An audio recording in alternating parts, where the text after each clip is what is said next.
Le succès de votre entreprise ne dépendra que d'une seule chose, le marketing. Si vous souhaitez toucher de nouveaux clients ou remplir votre CRM avec de nouveaux prospects, vous devez créer et mettre en place votre stratégie d'acquisition. Dans cette vidéo, je vous partage un cours que j'ai pu donner à des élèves afin de mettre en place une stratégie d'acquisition via les réseaux digitaux. Si vous avez des questions par rapport à ce que je vais te montrer dans cette formation, surtout n'hésitez pas à les poser dans l'espace commentaire. Et si vous avez besoin d'une assistance pour mettre en place votre stratégie d'acquisition, remplissez le formulaire sur le site iComi et l'un des consultants ou moi-même vous recontactera dans les plus brefs délais. Je vous laisse découvrir ce cours dans son intégralité juste après le générique.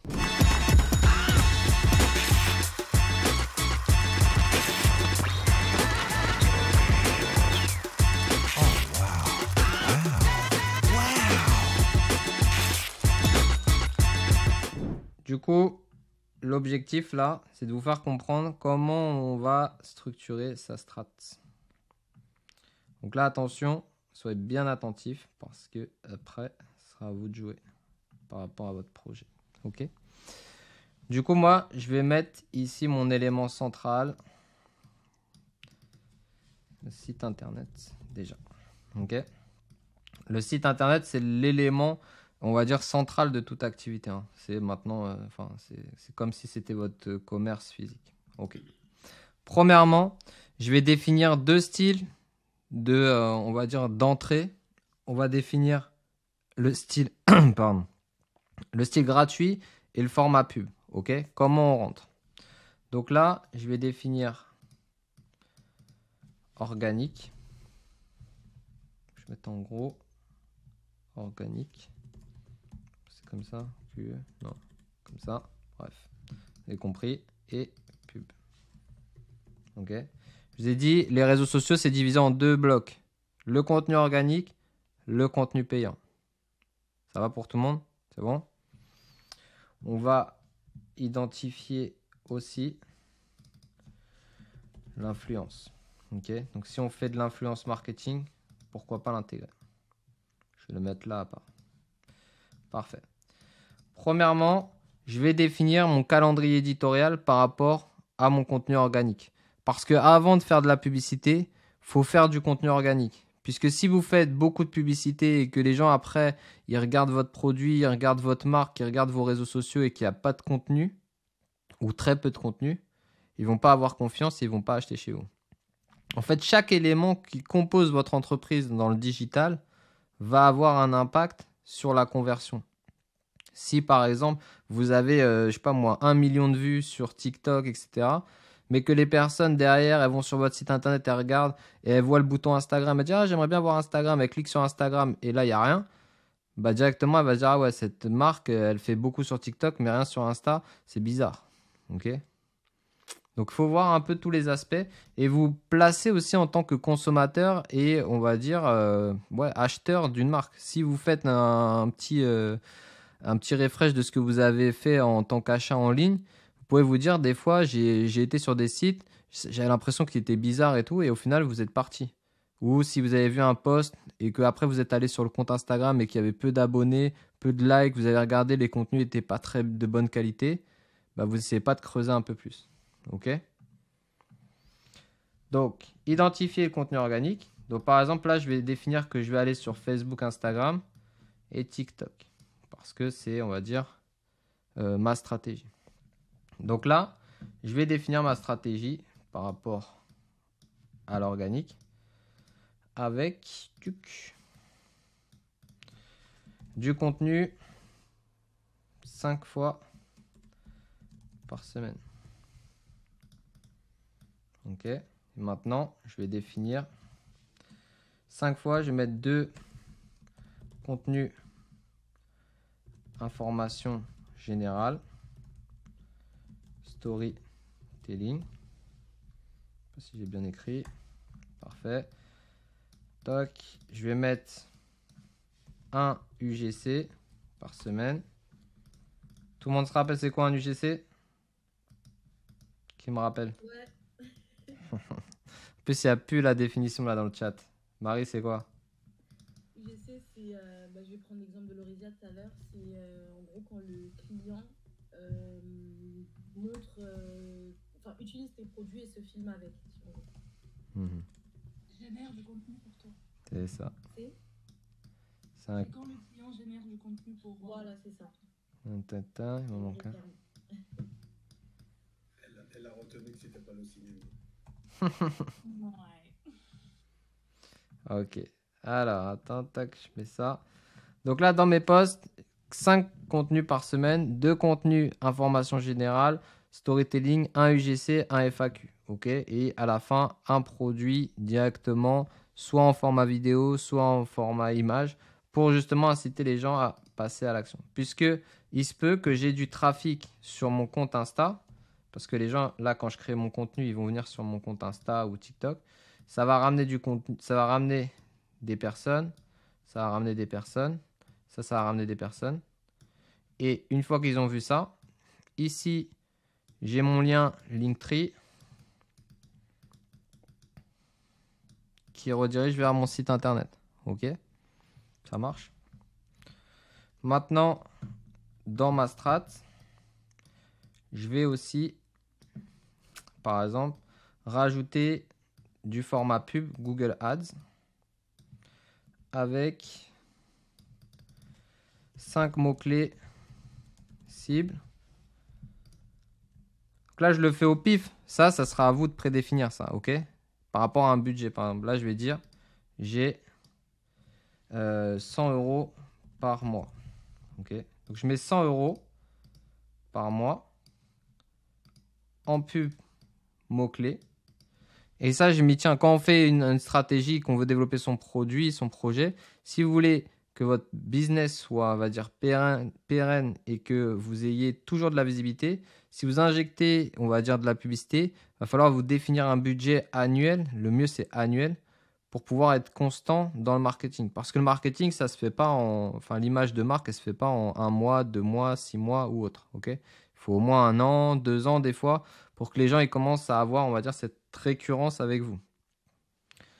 Donc là, je vais dire ça. Hop. Et directement, ici, ça va aller sur mon site internet. Ok. Est-ce que je peux mettre plus gros ça? Non. Je peux pas les mettre plus gros. Ok, c'est pas grave. Donc directement, ça va vers mon site internet. Parfait. Maintenant, je vais identifier deux. Je vais mettre ça comme ça. 2 influenceurs. 2 influx. Bastien, tes 5 mots-clés cibles, Hum. c'est-à-dire Par exemple, je suis à un magasin de bijoux. Je vais marquer bijoux fantaisie femme. Bijoux, bijoux plaqué or. Bijoux acier. Bijoux argent. Ok. Ça, c'est des mots-clés. Comme ça, dès que les gens ils recherchent sur Google, mon site potentiellement il remonte en top position. D'accord. Ok. Quand on a des, on va dire des budgets plus serrés, on utilise, on va dire des mots nichés comme par exemple bijoux fantaisie flower ou fleur, tu vois. Bijoux fantaisie en forme de fleur. Comme ça, tu sais que ça va être restreint, mais le peu de clics que tu vas avoir, c'est vraiment tellement ciblé que ça va t'apporter, on va dire, de la conversion. Ok. Ok. Merci beaucoup. Ensuite, je vais prendre mes placements influx. Je vais en prendre 2 et je vais les nommer comme ambassadeurs. Ok, parce il y a deux niveaux d'influence. Il y a les influx normaux, ok, donc ceux qui vont promouvoir vos produits à travers une story, et il y a les ambassadeurs. Vous savez, c'est quoi la différence entre les deux? Non? Marie? Non, je sais pas. Je suis en train de parler dans le vide. En fait, l'influenceur, il va juste présenter le produit une fois sur sa page, un truc comme ça. Et l'ambassadeur, il va... C'est un peu... En fait, partout où il ira, il sera garant de la marque. C'est l'image de la marque. Ouais. C'est l'image de la marque. En fait. C'est Georges Clooney pour Nespresso. Ok. Exactement. Ambassadeur. Oui. C'est ça, ouais. L'ambassadeur, c'est celui qui porte la marque avec son nom. Ok? Donc l'ambassadeur, ça peut être vous-même. Comme je vous ai dit, on peut jouer sur son personal branding pour développer un produit ou une marque. Mais si c'est pas vous, il faut définir un ambassadeur qui va porter la marque. Quand on a des influenceurs, si on a quelqu'un qui a 10 000 abonnés, ça va être plus facile de mettre en avant sa marque que si on est au début, tu vois. C'est pour ça qu'on utilise cette puissance de l'influence pour justement gagner en notoriété. Et l'influenceur, c'est bien ça, c'est juste il va présenter la marque une fois comme ça. Quoi. Ouais, tu vas définir avec lui, par exemple, sur 6 mois, je veux 2 posts par mois. Donc, 2 stories par mois, donc c'est un toutes les 2 semaines, comme ça fait un post et un post de rappel par mois, et tu vois avec lui la strat derrière.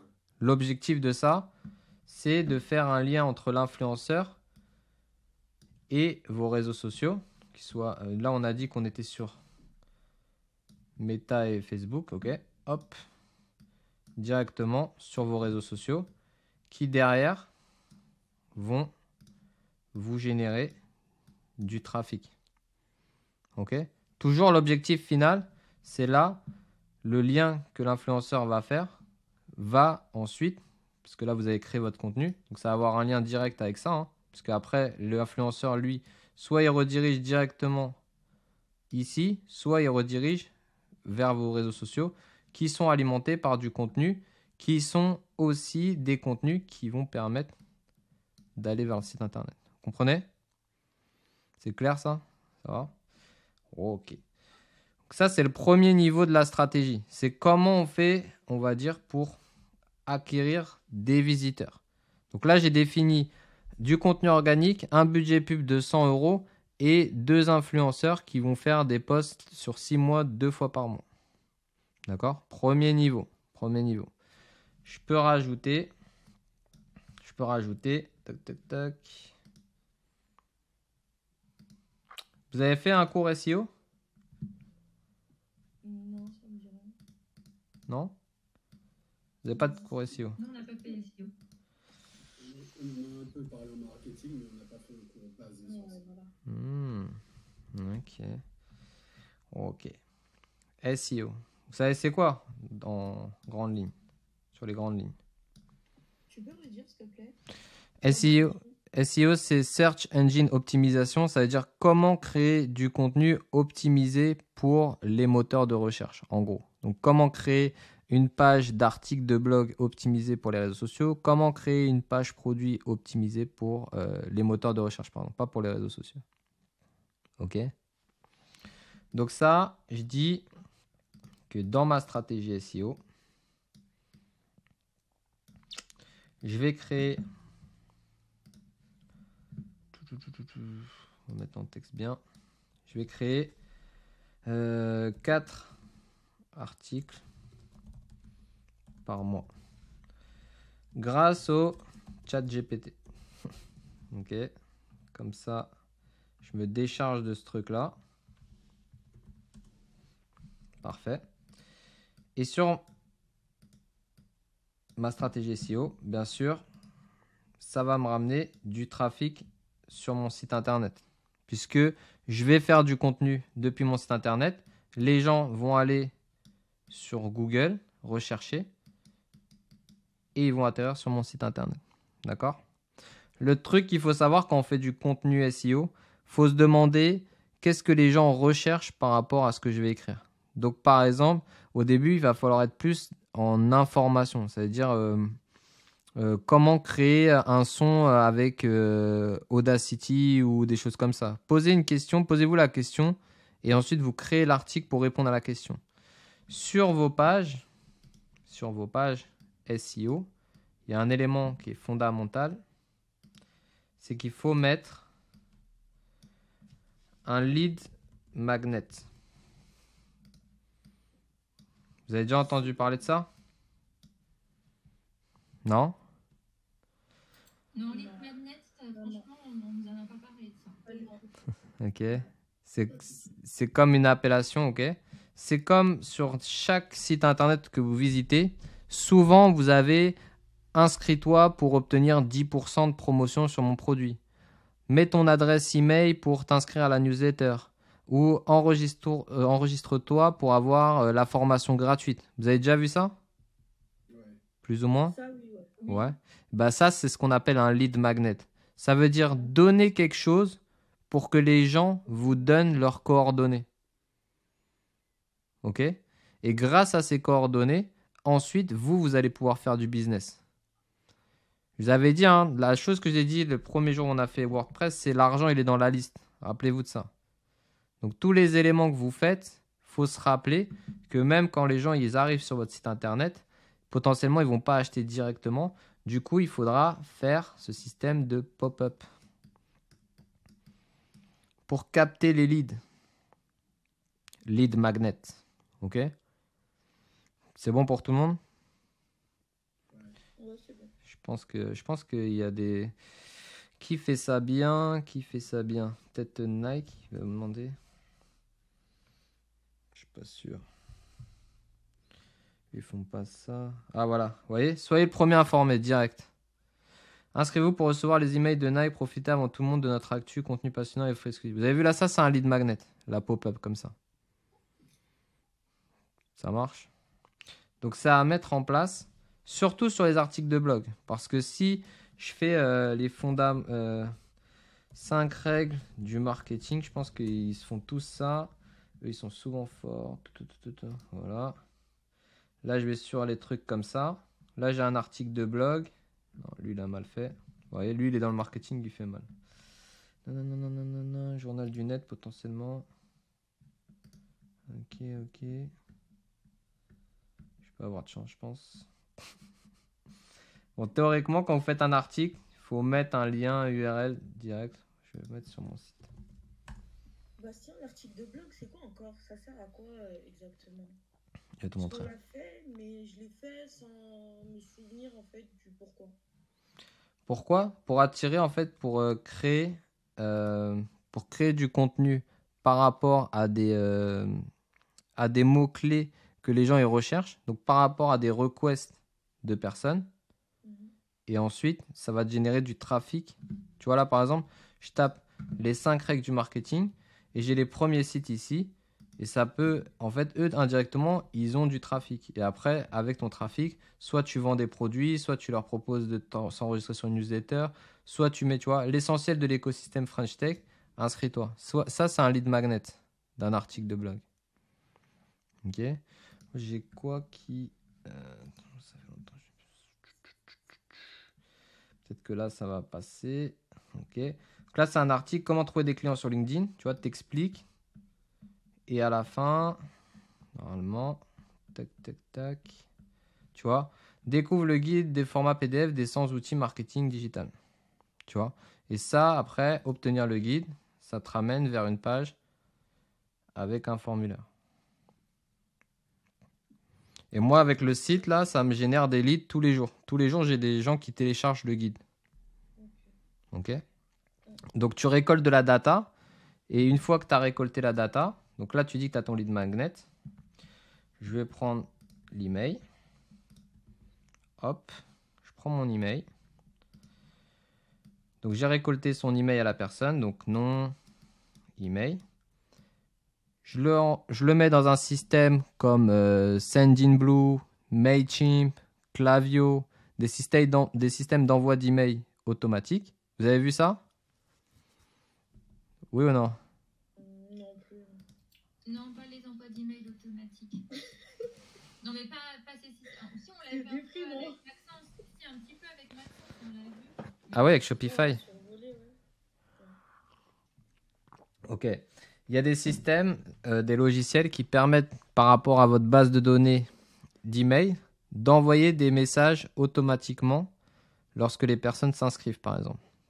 Ou alors d'envoyer un message de masse en newsletter à 1000 personnes, 2000 personnes, 10 000 personnes. Ok? Donc, une fois que vous avez les lead magnets, il y a Sendinblue, Mailchimp, Klaviyo, tous ces éléments-là. Vous allez utiliser ça et vous allez faire une séquence d'emails. Tac. Ok? Et là, vous allez lui dire, vous allez lui donner l'information. Donc, par exemple, si vous aviez un guide ici, je vais mettre en texte. S'il y avait un guide ici, bah vous lui donnez le guide. Hein. Vous lui donnez le guide. Ensuite, l'email 2, ça va être un mail storytelling. Ensuite, le mail 3, ça va être un témoignage client. Ça, c'est des idées. Hein. C'est des idées qu'on met en place d'abord hein, quand on fait une stratégie. Et ensuite, là, c'est vente. C'est là où il y a l'argent. Okay ? Dans cette séquence-là, c'est à partir de là qu'on commence à faire de l'argent. Et quand on a notre client, est-ce que j'aurais pas un petit bonhomme dans tout ça? Un petit bonhomme.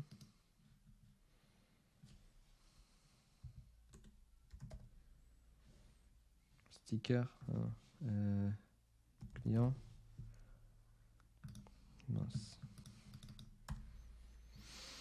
Ah voilà, pardon. Il est où? Il est où? Il est où? Mince. Ok, bon, j'ai pas bien fait. On va faire un bonhomme comme ça. Tant pis, désolé. Je voulais que ça soit mieux. Ok, donc ça c'est votre client. Là, il commence à partir de ce système-là à devenir votre client. Donc avant, c'est un lead. On appelle ça un lead, un prospect. Et une fois qu'il a suivi les étapes emailing, si vous avez bien fait le boulot, normalement, il passera en client. Ok ? Après, il peut passer client ici ou ici. Puisque de toute manière, dans votre séquence d'email, vous lui donnez toujours la possibilité de devenir votre client. Le but, c'est dans les premières ici, dans les premières séquences email, vous allez faire de la vente indirecte. Donc, vous allez construire l'histoire, etc. Mais bien sûr, à la fin, vous avez toujours un bouton d'appel à l'action, un bouton où il y a écrit « Achète le produit maintenant ». Donc là, c'est de la vente indirecte. Par contre, là, on passe en phase directe. Et puis, si ça ne convertit pas, il faut continuer. Okay ? Vous créez une nouvelle newsletter par rapport à ça. Ok, donc ça, c'est la partie SEO. Ça va vous générer du trafic ici. Vous allez capter les leads et ensuite, ils vont vers une séquence d'email. Maintenant, j'ai la partie remarketing. Ok. Jusque-là, est-ce que j'ai perdu personne? Est-ce que tout le monde est encore en vie? C'est bon, Cindy, elle est toujours là. Cécile, c'est bon. On est là. On bug un peu, mais on est là. Ok. Faut pas vous bloquer. Hein. Là, c'est juste moi, par exemple, si je développais un produit, je prendrais des hypothèses. C'est juste des hypothèses. Okay. On peut pas se bloquer, on fait rien, on essaye juste de suivre. Ok. Dites-vous que c'est de l'hypothèse. Je me dis, voilà, par rapport à les outils que j'ai maintenant, par rapport à Facebook, Instagram, etc., qu'est-ce que je peux produire pour générer du trafic derrière? Donc, toute cette phase-là, là, je vais faire un trait là. Toute cette phase-là, c'est quelle phase dans notre tunnel de conversion? SEO. Non. Non, j'ai pas compris. Bah, je crois qu'on est deux, parce que je crois qu'on a un nom pour toutes les deux. C'est là. Dis-nous, Jérémy. C'est la prospection, là. Ouais, c'est. Non? Prospection, ça, c'est plus commercial. L'acquisition. Non, on n'est pas à l'acquisition, là. On est avant. Là, on est... C'est la conversion. La récolte de données. Non. Ouais, voilà. Non, non, non, non, non. Acquisition de données, si. Acquisition de data. C'est la conversion. Tu essaies de, Alors. de prendre un prospect et de le... Ouais, comme dit Cécile... Mais c'est quelle phase, alors? Toute cette phase-là, ici, là. De... Prospect, tu veux la conversion en client. Se faire connaître. Bon, qui a dit ça? Acquisition. Cindy, de se faire connaître. Donc, c'est quelle phase? C'est la phase de notoriété. OK? Quand on est après, ici, sur le site Internet, on est sur la phase d'acquisition. C'est le site Internet qui fait l'acquisition directement. Parce qu'on le rentre dans la base de données. Et avec nos fameux, ici, cookies, on va pouvoir, après, faire la conversion sur le remarketing. Alors, le site Internet peut faire aussi la conversion. Si on a des landing pages qui marchent bien, donc nos pages produits, nos pages de vente, etc., bah directement, ça va nous ramener du cash. OK ? Sauf que en fonction du produit que vous allez vendre, en fonction de la manière dont vous allez le vendre, parfois, il y a besoin de plus d'étapes pour que le consommateur achète. C'est pourquoi vous avez mis en place une pop-up. Pourquoi vous mettez une pop-up? Pour après récolter la donnée et faire du mail ou du SMS marketing. Tac. Tac. Pour pouvoir toujours aller à la conversion. Ok? L'objectif ici, c'est de faire de la conversion. Et donc, si les gens viennent que sur mon site internet et qui ne s'enregistrent pas, et bien là, je vais passer au remarketing. Ok? Donc, typiquement, je vais faire ici des campagnes. Regardez, comme je suis fou, je fais des campagnes Snapchat et Meta. Ok? Puisque dans ma vision, je me dis, ça se trouve, l'utilisateur avec un contenu Snapchat, de revoir mon produit dans un format vertical, vraiment, on va dire, fixé vente, ça va plus convertir et le pousser à acheter que s'il revoit encore une fois mon produit sur la même plateforme initiale qui était Instagram ou TikTok. Vous voyez? Donc ça, c'est une stratégie multicanal. Plus on a on va dire, de force, plus on a de ressources, on va dire en main-d'œuvre humaine, plus on a de budget com et tout, plus c'est facile. Mais quand on commence, il faut essayer d'être, on va dire, cohérent avec notre budget, avec notre, parce que même sa croissance, si vous faites trop de croissance d'un coup, c'est-à-dire que vous faites trop de ventes d'un coup, il y a un moment donné où vous ne pouvez plus suivre parce que vous ne pouvez plus payer les fournisseurs, vous ne pouvez plus refaire du stock et ça va vous mettre dans le, on va dire, dans une situation où vous allez dire au client, bah, en fait, j'ai plus de stock, je t'ai vendu le produit, mais vu que j'ai fait une recommande chez mes fournisseurs, ça arrive que dans un mois, tu seras livré dans un mois. Et donc là, bam, vous cassez votre expérience client et le client ne rachètera jamais chez vous. Donc il y a tous ces paramètres aussi à prendre en compte quand on fait sa stratégie, c'est de déjà sourcer tous ces, on va dire, ces ressources financières et humaines pour mettre tout ça en action. C'est du sourcing, ça, du coup? C'est du sourcing.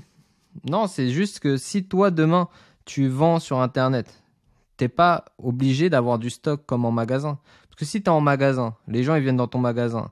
Si tu vends une robe, ils sont obligés de voir la robe pour l'acheter, t'es d'accord? Ouais. Alors que sur Internet, tu peux mettre une photo, même si t'as pas la robe, tu la vends. Ok? Donc ça, faut faire bien attention. Et si tu mets tout ça en place, c'est pour que tu aies, on va dire, le moins de rupture de stock possible.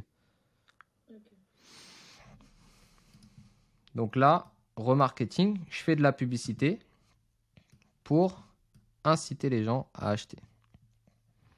Ok? Donc là, toute cette phase, c'est la phase ici acquisition et là conversion. Là, on cherche la conversion dans le remarketing, dans le emailing des personnes qui sont déjà venues sur notre site internet, dans les SMS qu'on envoie en remarketing, etc. Maintenant, il ne faudra pas oublier la dernière phase, qui est l'une des plus importantes. Qui peut me dire la dernière phase? Le service client. Non, service client, il est plus là, il est plus abordé là. Mais service client, ouais, après client, on va le mettre là. Service client. Service client, il est engagé là, ok. Donc après la vente. Ok. Mais après la vente, en termes, ça c'est plus en termes expérience client, ok. Expérience. En termes marketing maintenant. Fidélisation. Fidélisation, ouais. Et donc, rétention de vente. Tac. Ok. Dernière phase, réfléchir à l'après de votre client. Si votre client il achète, quel est le lifetime value du produit? Ça veut dire si, par exemple, on prend l'exemple de l'Oresia sur le make-up, c'est quoi que tu vends l'Oresia? C'est des rouges à lèvres ou des eyeliners? Je sais pas trop. Qui sait me dire? Rouge à lèvres, palette, mascara. Ok. Voilà. Donc, par exemple, rouge à lèvres, tu sais que le lifetime value d'un rouge à lèvres, c'est 1 mois. C'est-à-dire, lifetime value, ça veut dire le temps que le rouge à lèvres va pouvoir mettre du rouge sur tes lèvres. Ok? Pour faire grossier. C'est-à-dire 1 mois. C'est-à-dire que là, tu sais que tu crées une campagne pour les post-purchase, donc après la vente, à toutes les personnes qui ont acheté tes rouges à lèvres. 1 mois après, tu leur relances une pub. Achète mon produit à nouveau. Comme ça, s'il est satisfait, tu lui remets en fait le pain devant les yeux. En fait, tu lui dis, ah, t'as bien kiffé mon produit, en plus t'en as plus, ça fait 1 mois que tu l'utilises, rachète-le. Et comme ça, tu peux voir s'il y a de la récurrence. Et comme ça, après, tu peux mettre derrière des formules d'abonnement, tu vois. Tu peux définir que tu as compris que les gens, ils achetaient tout le temps tes produits après 1 mois. Bah, au lieu de vendre directement un seul produit, tu leur proposes une formule à abonnement. Tu tires des conclusions de ton marketing pour augmenter, on va dire, ton chiffre d'affaires annuel. Bah, tiens, c'est quoi le terme, s'il te plaît? De quoi? De ce que tu viens de dire, le truc avec le rouge à lèvres. T'as donné un terme au début. Lifetime value. Le? Lifetime value. Ok.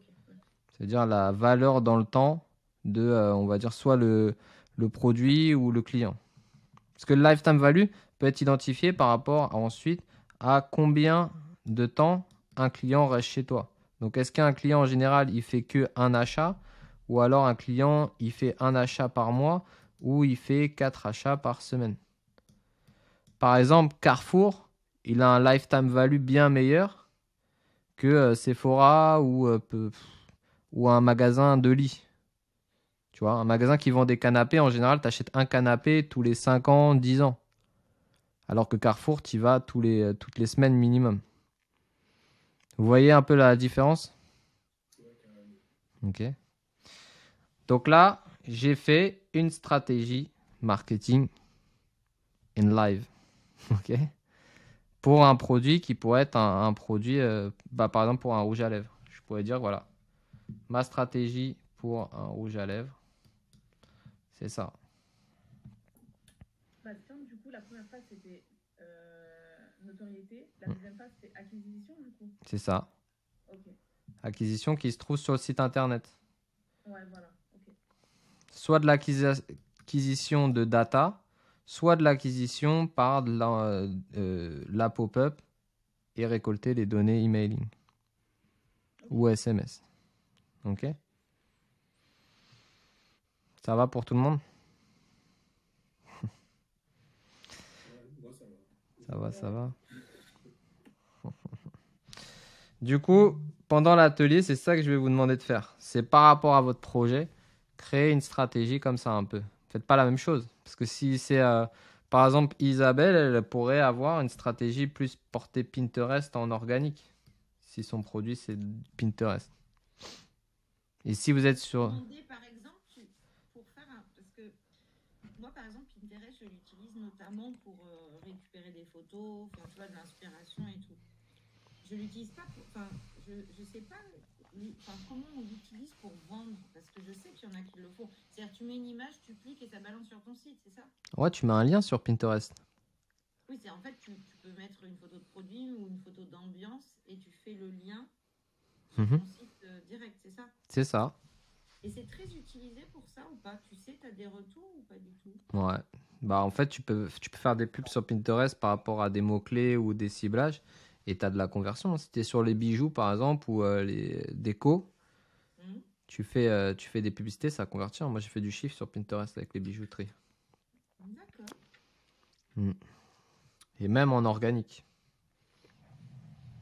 Après, comme tout, il faut bien voir comment exploiter l'outil, comment ça fonctionne. Est-ce que c'est les hashtags, est-ce que c'est les pins, plus des formats vidéo, photos ou mettre juste un lien, tu vois. Ça dépend en fait de quel produit. Si tu fais des bijoux, tu es obligé de mettre en avant le bijou. Parce que les gens ne vont pas acheter avec juste une ligne de texte sur Google, tu vois. Si ton client il vient sur Google pour taper bijoux fantasy, il a plus de mal à acheter derrière. Moi, j'ai fait le test. Alors que s'il voit le produit sur Instagram en réel, en format vertical, avec des gros inserts sur le produit bien mis en avant, Ça marche mieux. Ok. Aïe, est-ce qu'il y a des questions? Tout le monde a un peu compris? Tout le monde a compris? Moi, j'ai des questions, mais ça dépasse peut-être le... Je sais qu'on va avoir des cours de photos pour prendre en photo les produits et tout. Mhm. Maintenant, toi, vu que tu es quand même expert dans le domaine, est-ce que tu as des conseils par exemple, pour toi, une vidéo, on l'a fait avec un iPhone ou autre, ou il faut investir dans du matériel, enfin, tu vois, tout ce qui est outils et tout, est-ce que pour toi, ça a du sens d'investir dans quelque chose, ou est-ce qu'avec un portable, ça suffit, ou, tu vois? Bah, en vrai, si t'as un iPhone, maintenant tu peux faire des trucs. T'as même plus besoin d'avoir une caméra pro là, en vrai. Même les Samsung, t'es pas obligé d'investir dans ça au début. Mais il faut juste le petit rond qui éclaire, là?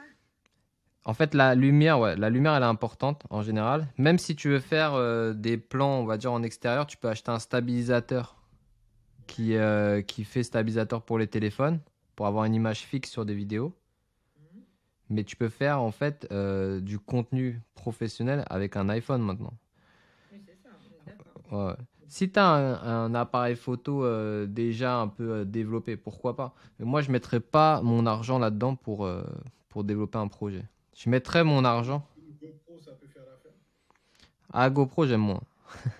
En fait, parce qu'il y a le côté obscurateur. Comme ça. Après, maintenant, les nouvelles, elles font. Tout dépend c'est quoi ton truc. Si tu vends des planches de skateboard, tu es obligé d'avoir une GoPro, tu vois. Si tu vends une planche de surf ou des équipements de surf, tu achètes une GoPro pour faire de l'immersion quand un mec il surfe et tu montes le produit, tu vois. Mais si c'est un produit, on va dire, un peu classique, je pense que Loresia, tu vois, elle a fait les vidéos avec son iPhone. En fait, il faut une bonne lumière. La lumière, c'est le plus important. Dans le cinéma, quand vous apprenez la vidéo, c'est toujours la lumière qui est mise en avant par rapport au matériel. Ok? Il faut avoir une bonne lumière. La qualité des iPhones, même à partir je pense du 10, elle est bonne, hein.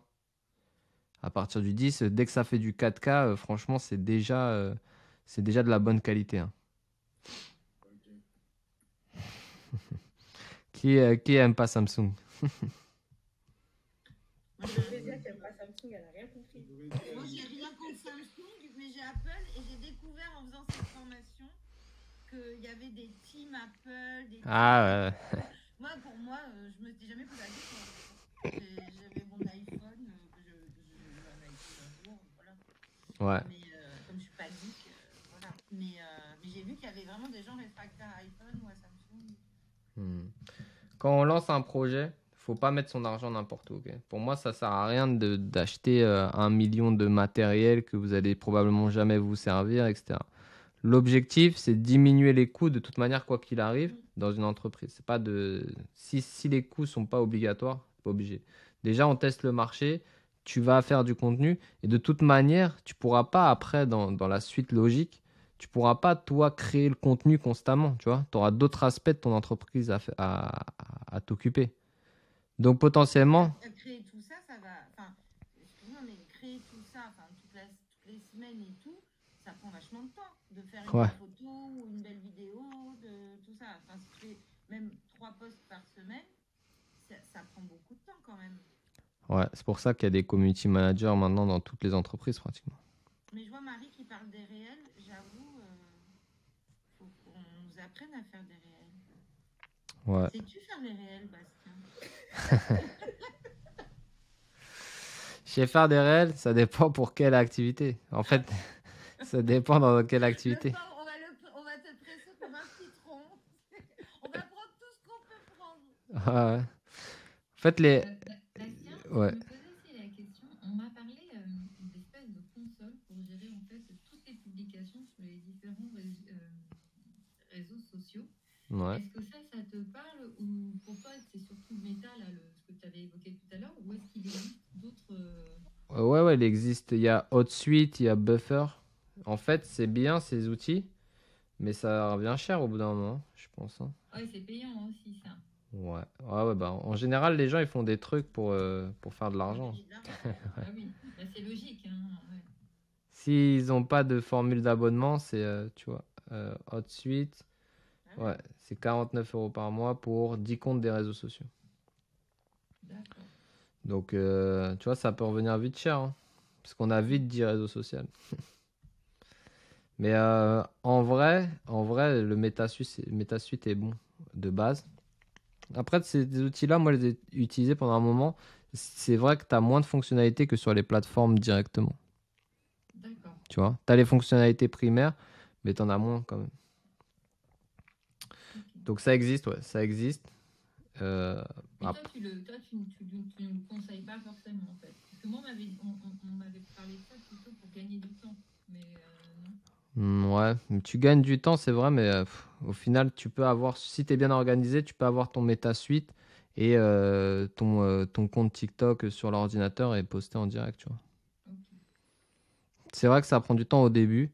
Et c'est pour ça, tu vois, la création de contenu, faire des réels, ça dépend de ton industrie. En vrai, faire un réel, c'est faire une story, c'est faire un post classique.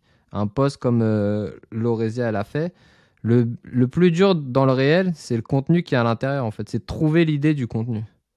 Il faut que ça soit comment? Moi, c'est ça que j'ai du mal à comprendre. Il faut que ça soit On attend attractif. quoi d'un réel, en fait? Il faut que ça soit attractif, que ça, on va dire que ça intéresse les gens qui regardent la vidéo. Si tu vends... Parler, tu peux parler ou tu peux faire un style de Switch. J'avais des idées là de trucs. Ça va, Jérémy? Ouais, ça va. Jérémy, je l'ai tué là avec le. Aujourd'hui, c'est... J'avais pas vu que j'avais mon micro. Attendez. Non, t'inquiète. Je suis quoi? Aujourd'hui, Jérémy se lâche, il s'agace, il fait des gros mots. Il m'a mis une claque, Bastien. Pardon, Bastien, quand on dit dans le AD, campagne intelligente, là, rentrez votre site web. C'est lequel le site web? Dans le site intelligent, c'est-à-dire. Parce que là, j'essaie de vouloir faire le schéma. Là, par exemple, je suis dans AD, Google AD. Et là, il me demande de rentrer votre site web. Ah, pour faire une ad sur Google. Oui. Ah ouais, parce que tu es obligé d'avoir un site internet pour faire des ads sur Google. Ah, d'accord, ok. Bah oui, parce que eux, la publicité ads, vous l'avez déjà vu la publicité de ads. Par exemple, je vais mettre bijoutier. Vous voyez ici là, ça c'est des annonces. C'est ça la publicité ads Google. Oui, il y a écrit annonce avant, c'est ça. Donc Mais là, pour faire votre schéma, vous êtes rentré dans quoi? moi je l'ai fait pour faire mon chemin, je l'ai fait sur Figma, figma.com. C'est ça que je cherchais en fait. Ah ok. Figma, ouais. Comment vous écrivez ça? C'est un peu comme Dans la barre outils. c'est un peu un mix entre Canva et Photoshop. Un peu. C'est un peu un mix. Et là, Figma. c'est écrit. C'est une application? Ouais, c'est une application. Vous pouvez nous l'écrire, s'il vous plaît, dans le chat, s'il vous plaît. Bastien, mais en fait, faut vraiment 3 mois avec toi. Merci. Je persiste dans mon truc. Moi, je vais adopter Bastien. On va faire adopte un bastion.com. Je te jure. À manger. Ah, je fais bien à manger en plus. C'est bien faire à manger. Ouais. Enfin, tu vois, il n'y a pas de souci. Hein. J'ai déjà fait ça dans ma vie. C'est juste, Et pour la technique, c'est juste pour le reste. Hein. Tu fais ce que tu veux. ça marche. Tu vois, on s'installe dans le sud 3 mois. Hein. On est au bord de l'eau. Ah ouais, ça peut être une bonne idée. Marseille, à la mer, et tout, C'est une bonne idée. C'est une bonne idée. il y a trop de choses à savoir. Quoi. C'est vrai qu'il y a beaucoup d'éléments. Après, on peut commencer avec des petites infos et se développer. Mais vu que maintenant, vous avez vraiment en fait la vision comme les professionnels, parce que vous êtes devenus des pros là après cette journée, bah c'est bon. Bah, totalement. Vous allez pouvoir rentrer facilement dans les réseaux. Mirland, dis-moi. Attends. Qui s- Des outils pour les reels. Ouais, attends. On n'entend pas Mirland. Qu'est-ce que tu voulais nous dire? Bénédicte Mirland. Je crois qu'elle avait levé la main. Bah, je la fais rire. Ah, ok. J'adopte un bastien.com. Donc ouais, vous pouvez faire... En fait, ce plan-là que j'ai fait là, on peut le faire sur Figma. Vous aurez pu le faire sur PowerPoint. Hein. Ok? D'accord. Ouais, c'est juste... Moi, j'utilise ça parce que c'est plus simple pour interagir avec le crayon. Et si vous voulez faire un PowerPoint, vous pouvez le faire.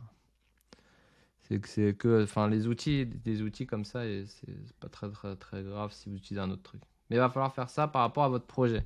Dessinez ça. Autre chose que j'aurais bien aimé que vous fassiez pendant l'exercice, c'est de créer une page au minimum Facebook pour vos réseaux sociaux. Ok? Pour pouvoir aussi derrière montrer que vous avez créé la page pour votre projet. Donc, par exemple, Isabelle, Jérémy, pour le projet des glaciers, vous avez fait une page ou pas? Non, mais il faut, du coup, il nous faut une adresse mail spéciale et tout. Vous avez un compte Facebook ou pas? Non, enfin personnellement. Ouais. Oui, moi oui. Je sais pas, ça me dit pas. Jérémy, Moi, pas Facebook, Insta, mais pas Facebook. t'as pas Facebook? Ah, ok. Enfin, j'ai supprimé parce que je passe trop de temps sur ces trucs-là. Ok. Trop de succès, trop de succès. Non, j'essaie de me sevrer. J'ai trop abusé de ça. Et maintenant qu'il va avoir ChatGPT, il va le rouvrir, c'est bon, il a fait Ouais. Je te jure. En gros, si vous voulez faire des publicités sur Facebook, Instagram, vous êtes obligé d'avoir un compte Facebook, ok, obligé, et d'avoir une page Facebook. Vous pouvez faire de la publicité sur Facebook sans compte Instagram sur Instagram, seulement avec une page Facebook, mais à l'inverse, vous pouvez pas. Vous pouvez pas faire de la publicité avec Instagram sur Facebook si vous n'avez pas une page Facebook. Donc, c'est obligatoire si vous voulez lancer ça. Je vous remercie d'avoir suivi cette vidéo jusqu'au bout. J'espère que vous avez toutes les informations nécessaires pour la mise en place de votre stratégie d'acquisition digitale. Comme je vous l'avais dit dans la première partie, si vous souhaitez plus d'informations ou un consultant pour vous aider à mettre en place cette stratégie, je vous invite à cliquer sur le lien ci-dessous et à remplir le formulaire. N'oubliez pas de vous abonner et de liker cette vidéo si vous avez aimé le contenu. Et je vous dis à très bientôt dans la prochaine vidéo.